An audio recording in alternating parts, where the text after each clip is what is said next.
Welcome back, Lemon Drops. Today we're going to be doing 5 ways you can fix your FPS and input lag. Without further ado, let's get right into the video. Out of my lobby, baby. So the first thing we're going to do is what's called GPU acceleration. And you're going to go to the settings where we're at right now. You're going to click on display. You're going to go down to where it says under the related settings. You're going to go click on graphics. And you're gonna see all these different apps that are already set to high performance. So obviously make sure games that you're trying to play are already set to high performance.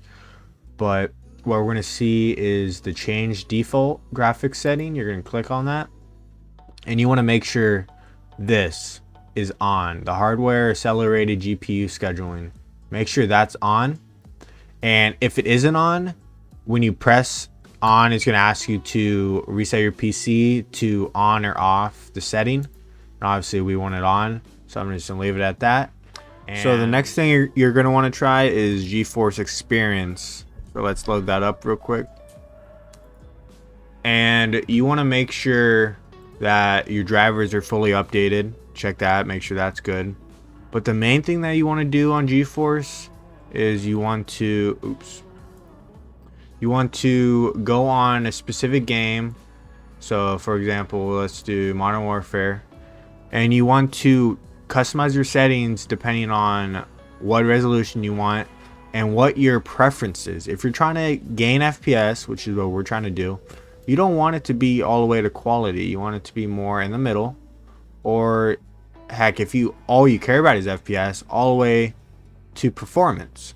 And then you apply it, and it already sets all these settings for you, so you don't even need to do anything about it. It's already set and done for you. Easy day. But sometimes there's mistakes, and let's get into the next steps for that. So one thing that you can do in settings, if for example you don't have a NVIDIA graphics card, I'm not sure what AMD does for their graphics cards, what setup they have, but if you go on graphics right here, you want to make sure that you have full screen exclusive, because if you don't, you're going to notice a significant FPS drop.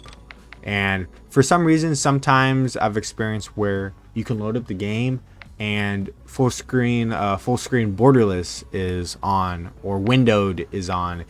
Sometimes the game just loads like that, so you just want to verify it's full screen exclusive before you even try to play a game.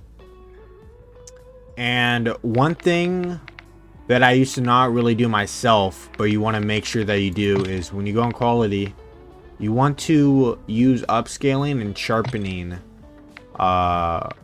mechanics technology, because these may seem like, oh, you're using more of your GPU because you're using something NVIDIA wise or AMD wise, you're using more of your GPU, but that's not the case. You're actually maximizing what it's capable of by, for example, if you read it using the NVIDIA DLSS, you're using deep learning neural network to boost frame rate and generate beautiful sharp images. So it not only increases your FPS, it generates more beautiful pictures. So it's a double whammy. It gives you more FPS and it makes it look better. And with that, we're on to the final thing. And I haven't really done this before, but I've heard good things about it. I've heard it does help. But if you go to display right here and you scroll down to restart shaders optimization, because sometimes when you load up the game, it takes like 5-10 minutes for your shaders to load up. Sometimes they just don't load up properly, and one way to fix FPS issues is by restarting your shader. So I'm just gonna restart it now, just because why not. But that is the final step on fixing your FPS. I hope at least one of the tips helped you guys, and with that, I hope you guys enjoyed, and God bless.